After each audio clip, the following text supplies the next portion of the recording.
Welcome everybody to the latest episode of Grow Your Tutoring Business. Today we're going to focus on being more visible to unlock growth. We're going to go through three main points. Point number one is becoming the face of your business. We're going to explore why that's important to the growth and why people connect with people rather than businesses. Point number two is how you can be more visible in your business, whether that's through social media or your website or just leaflets in the local supermarket. There are little tips and tricks we can use along the way to really increase the visibility of our business. And the last point we're going to go through, we're going to link everything to the sales funnel. Now, a sales funnel are the different stages that people sit in your business. Do they know about you? Do they like you? Do they trust you? And at each different stage, we need a different message. So what we're going to do, we're going to run the intro and let's get straight to it.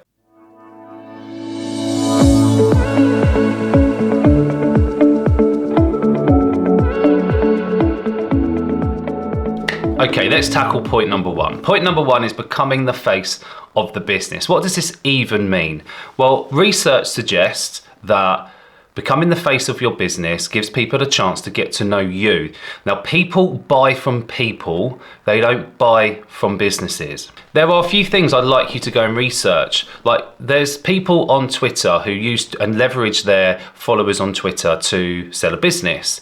Now, these people use their names rather than their business name, but lots of people have both on Twitter, so they have their personal account and their business account. Now, what's interesting is that even though it's the business that takes the money, it's the personal Twitter account that actually has the most amount of followers, because people like people. They don't necessarily fall in love with a business. They might like the ethos, but where does that ethos come from? It comes from our personal values, and that is what we want to really get out there when we're being visible. So point number two is, how can we increase the visibility of our business? Like, where can we put ourselves? How can we get it out there without it taking up all of our time? And also, I suppose, not making it feel like we're just going out to sell all the time. You know, there needs to be some sort of a trade of value at some point.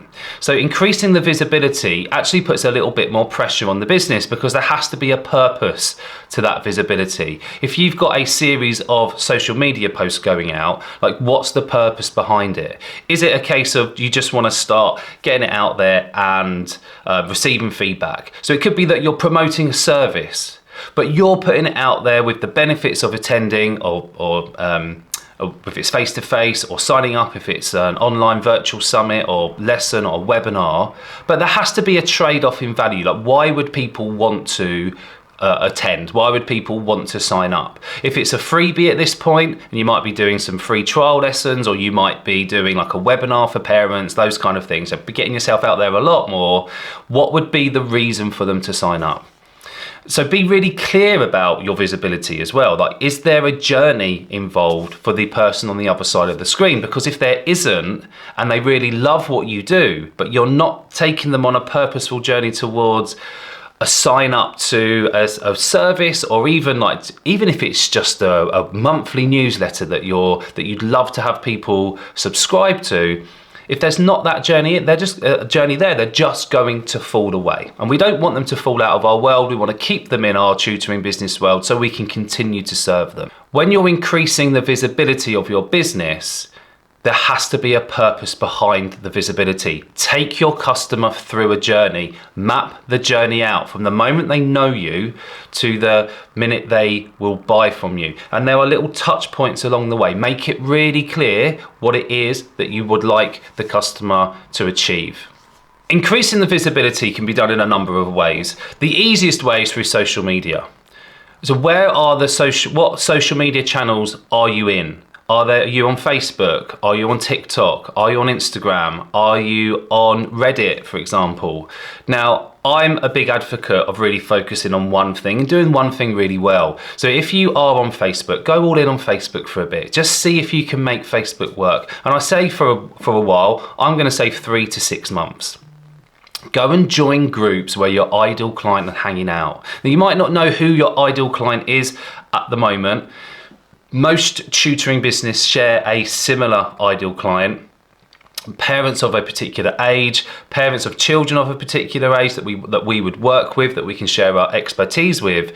Where would they be? Now, I'm a big believer that they are in the local community groups. So I do a lot of face-to-face tutoring. So I am involved in a lot of groups in my local area, because I know there are days when I can advertise and there are posts that I can get involved with and add value. And by doing that, I start to become more visible in the local area. And I've been doing that for a number of years now. So I get tagged in posts, which would be important to me. So if someone's asked for some advice on tutoring, or perhaps there's an educational question, someone will just tag me and go, Richard, can you help this person?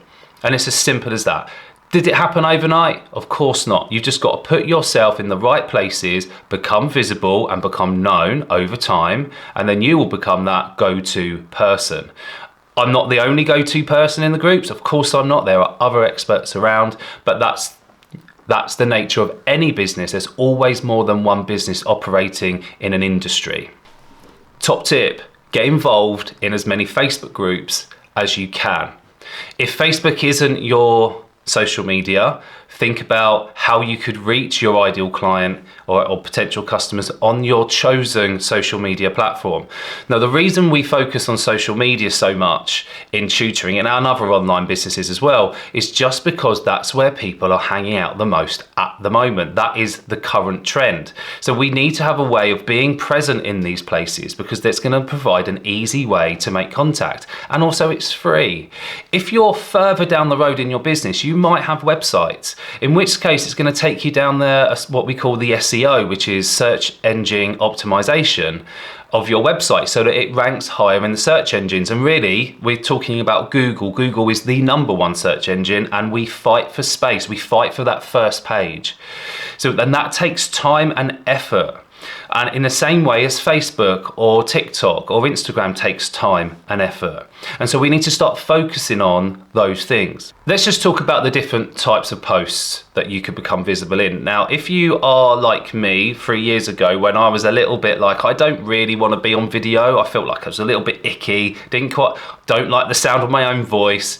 I wasn't great at editing and just wasn't really sure how to tackle it. So I just decided to use text posts on my Facebook page, and I would share those. So I could share those on my Facebook page, which then I could then share onto my personal profile, and I could ask friends and friends of friends to share. And so the reach grew. Now that just started with text posts, and then images, so I could do text and an image on Facebook. And then eventually I started to record, but what I would do is I would pre-record the video so that there was some control. So if I made a mistake, I could edit the mistake out. And if I said a word funny, I'd edit it out and start again. And so there was a little bit of a comfort blanket. And then I started using Facebook to do Facebook Lives, which became more comfortable. And now I'm at a stage where I can accept that I'm not 100% perfect. I do make mistakes when I'm on a Facebook Live. People don't tend to notice. I'm the only one that really notices. And now I feel a lot more comfortable on video. But it's taken 3 years to get to that stage. But it was a gentle step towards it. It wasn't just I'm going to do Facebook Lives, and I just went for it and made a big hash of it and then never went back to it again because I didn't feel confident. It was a gentle step. And you can take those steps as well.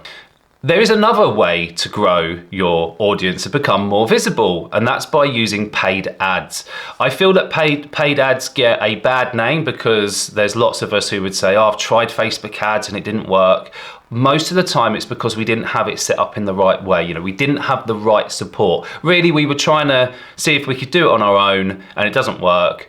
You need an expert to support you with it, which costs money. So the point here is, and I want to share this with you, is that unless you've got I'm going to say a decent amount of monthly turnover coming in, your paid ads aren't worth it. You could be just burning through your money and your advertising budget way too fast, and you're not going to get a good return on your investment. So it's not until you get the business to a certain point, and in my opinion, £5,000 a month would be the minimum that I think a business should be earning before they start even looking at paid ads. Because at that point, we're still really working on other things in the business, like that customer journey. When a customer finds out about us, where do we want to take them to? What touch points in the business can we give them before they're ready to buy? That's far more important for a small business looking to grow than trying to find a shortcut by using paid ads.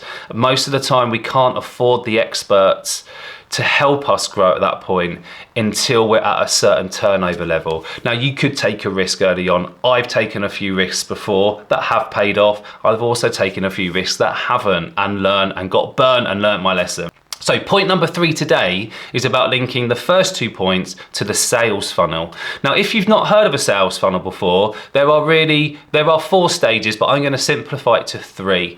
Now, at the top of the sales funnel, this is where people start to know about your business. That's the reason why I'm encouraging you to be more visible. We want more and more people to know the business exists because it's a bit of a numbers game. The more people know about you, it's far more likely that you're going to be able to find people who want to buy from you. So the wider we can cast our net, the better. But once we've got them in our net, that's not enough. We actually need to support them in some way. There needs to be a trade of value so that we move them from what we call the awareness stage into the like stage. So we go from awareness to like. Do they like what we offer? Do they like how we sound? Do they like the way that we do business? And maybe even at this point, even start to get a better idea about the way that we teach. If it's a yes to those things, then they're going to kind of fall down to the next part of the sales funnel, which is trust. Can we develop some trust with them? Now, once we've got them and they like us and we can keep them in our tutoring world, whether that's because they follow us on social media now, or perhaps they've joined an email list, or perhaps they keep seeing our leaflet in the local supermarket or a leaflet inside our car. Whatever it is, as long as we can just keep them in our world for a while, and we can do that, what we call a fair trade, where we can support them, they can get to know us a bit more, and then they can develop a relationship. We can develop a level of trust. And then when we go out with a service that's right for them, they're more likely to buy. So if we've got 2 competitors in the same place, but we are thinking about the customer journey as the tutoring expert, it's far more likely if somebody's had lots of touch points with our business and they know us, they've seen us become visible, so they've had images of us, or perhaps they've seen a number of Facebook posts that we've put on our Facebook page that they've really liked and they've got a lot of value from. And then you've got another tutor in your local area who is just doing selling posts on their Facebook page, £25 an hour and you get GCSE support. Whereas you've gone the extra mile, you've taken your customer on a journey with you, they feel like they've started to build a relationship, even though at the moment it's probably more virtual. When the right service comes up, they're far more likely to go with the person that they trust.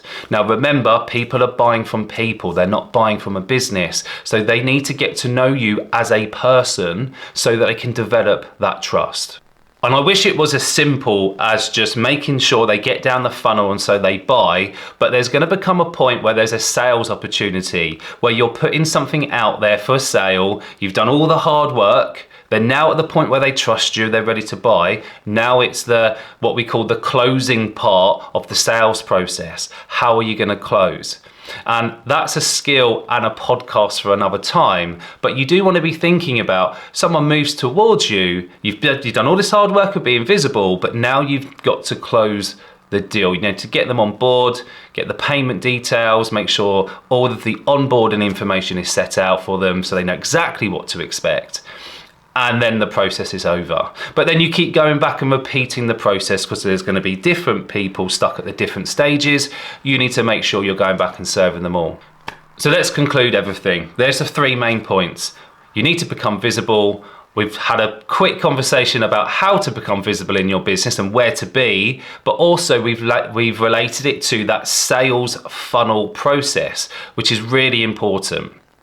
And I've also given you a little snippet into the closing part as well, which is vital to the actual growth of your business, like the business growth. If you can't close people, or they're moving towards you and you feel like that you have loads of sales conversations but they don't convert into actually becoming a tutor of yours, then we need to look at that section in a bit more detail. So to conclude, just remember that people buy from people, they do not buy from businesses.